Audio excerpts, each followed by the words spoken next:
Washington, D.C. is the center of the nation's power. Power is the narcotic that Washington's most ambitious sociopaths crave, beyond fame or money.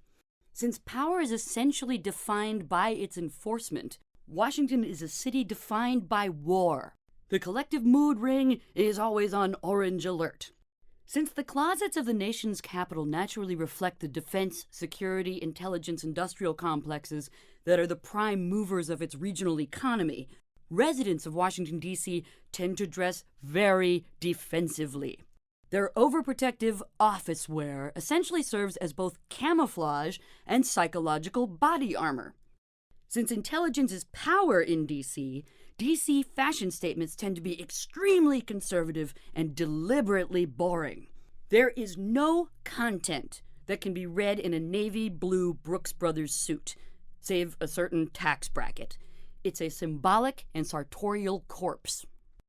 Washington, D.C. fashion statements read like blacked-out documents released under the Freedom of Information Act, in that they betray no relevant, timely, or interesting personal information whatsoever. D.C. fashion statements tend to be almost entirely redacted. The business zone of America's political power center includes the Pentagon and blocks of homogeneous office buildings in the suburbs of Maryland and Virginia. This whole area is surrounded, both physically and psychologically, by Interstate 495, the Capital Beltway, which I like to think of as a metaphorical belt, not unlike the rope worn about the waists of Hasidic gentlemen that symbolically separates the top half of their bodies from the lower.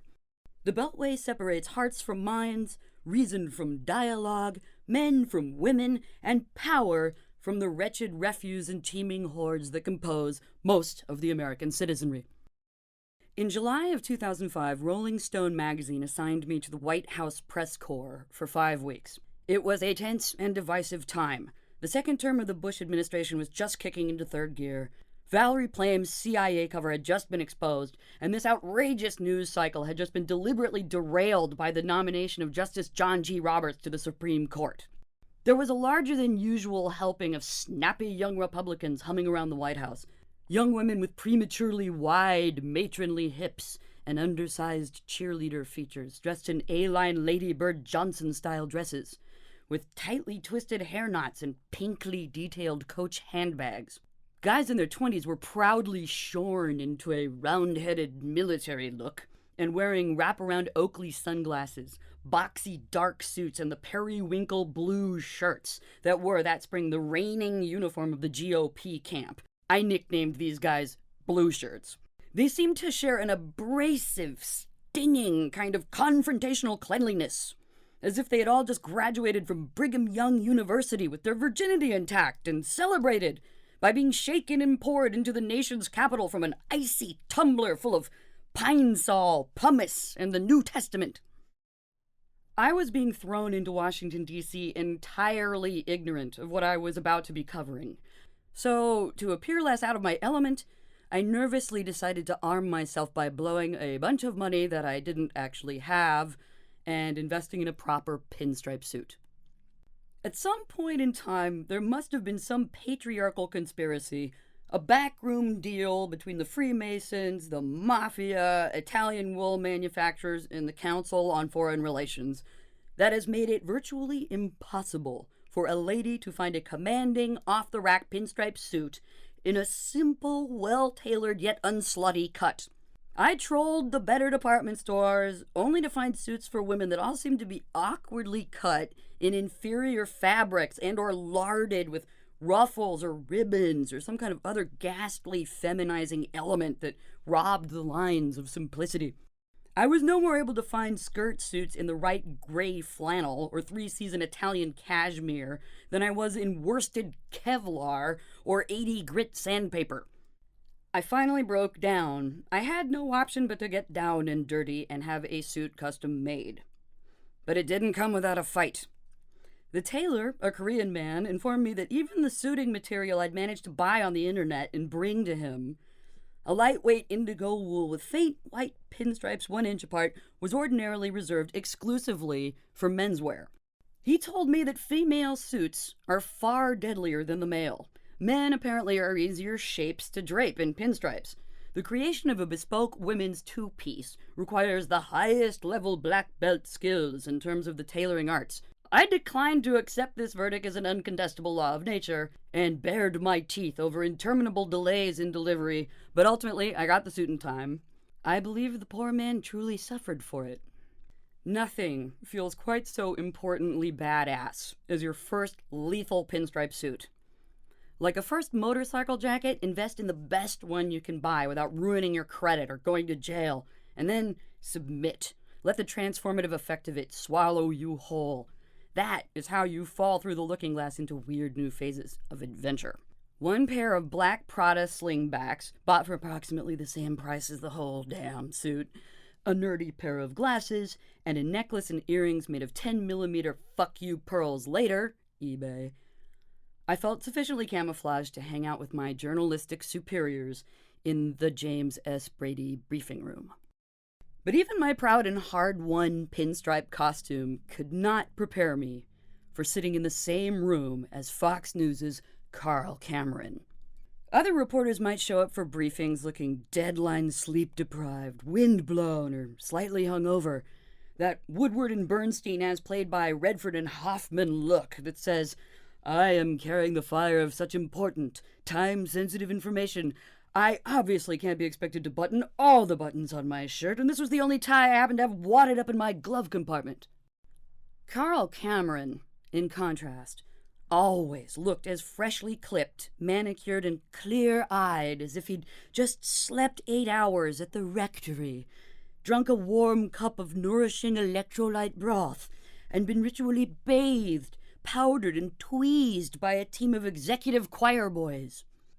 It was a level of ultra-conservative, hyper-conformist super-grooming I have never witnessed before or since, a radically professional, germ-free appearance that I could only picture being equaled by an astronaut or a baby in an intensive care unit.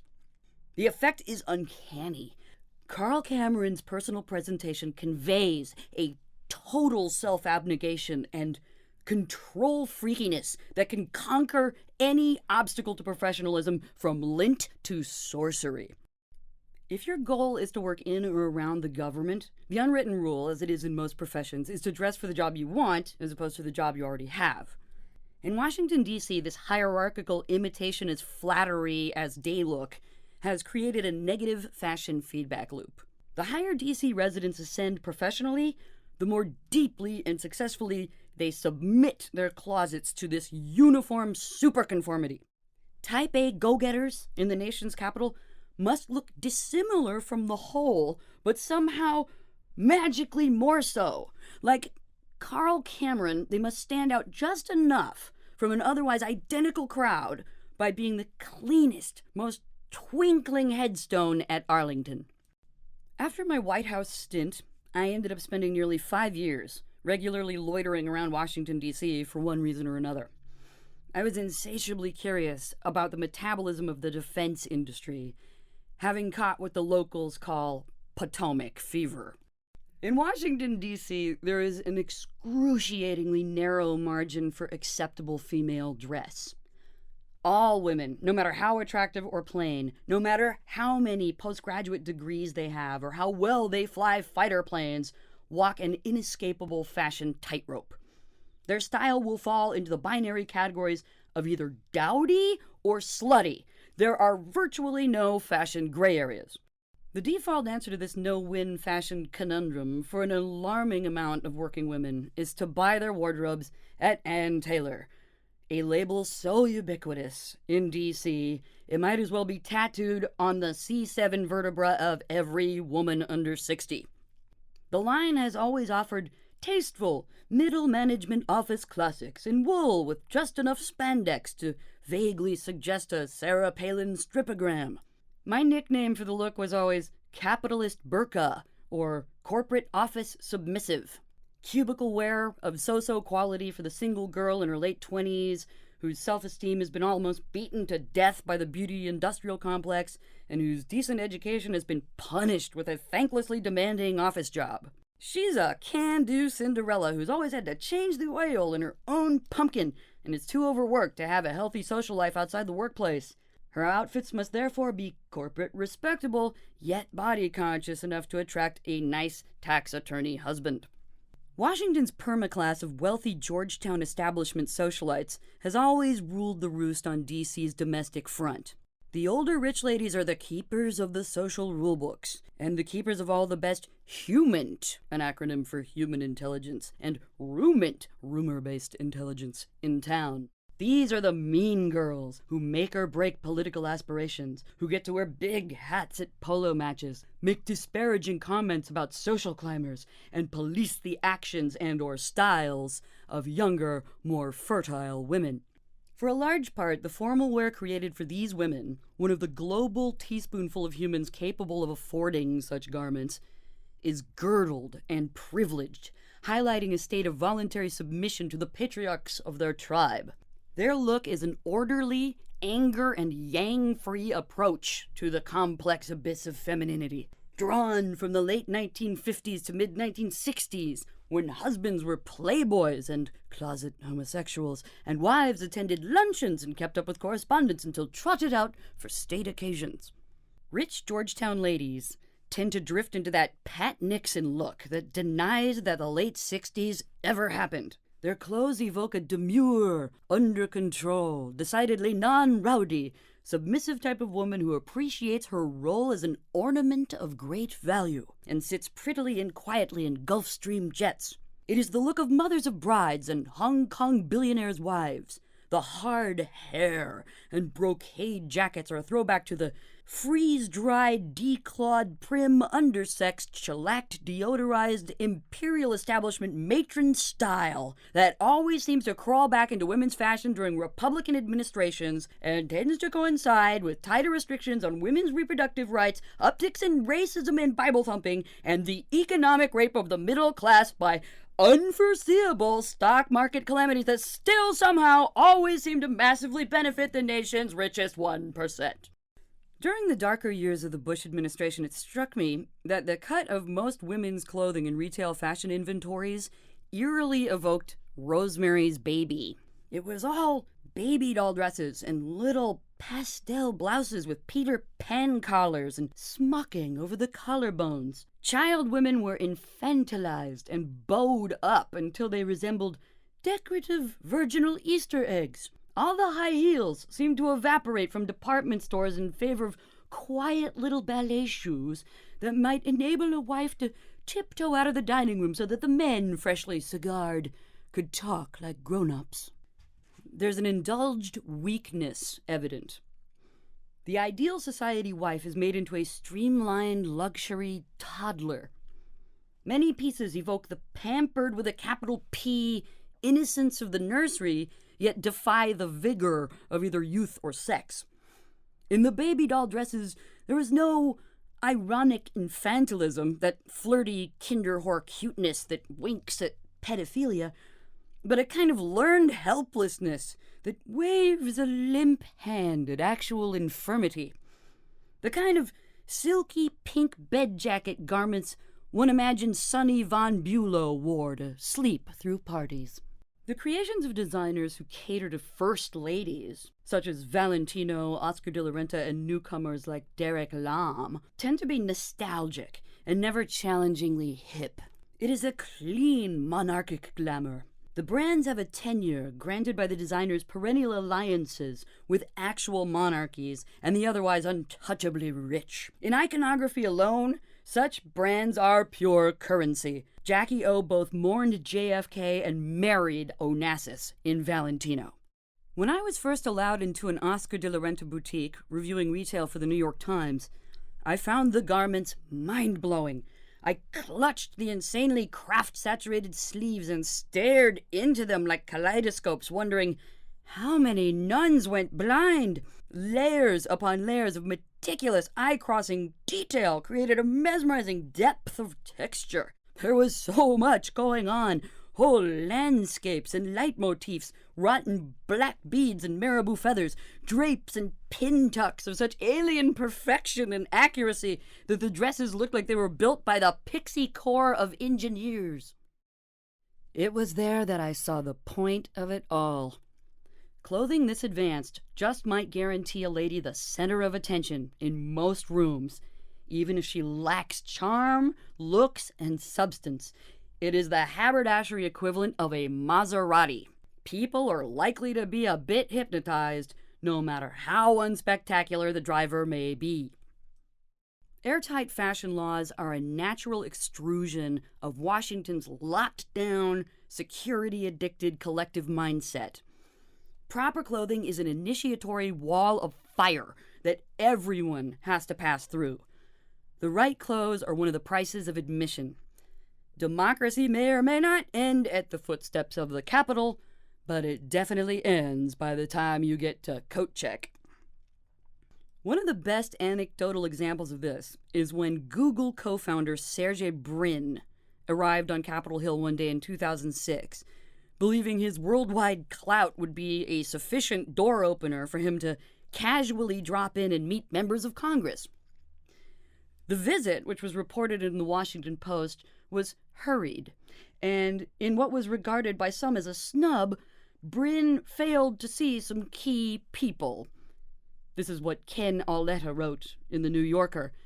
It probably didn't help much that his outfit that day included a dark t-shirt, jeans, and silver mesh sneakers. A blog called The 463 Inside Tech Policy corroborated Brin's fashion faux pas.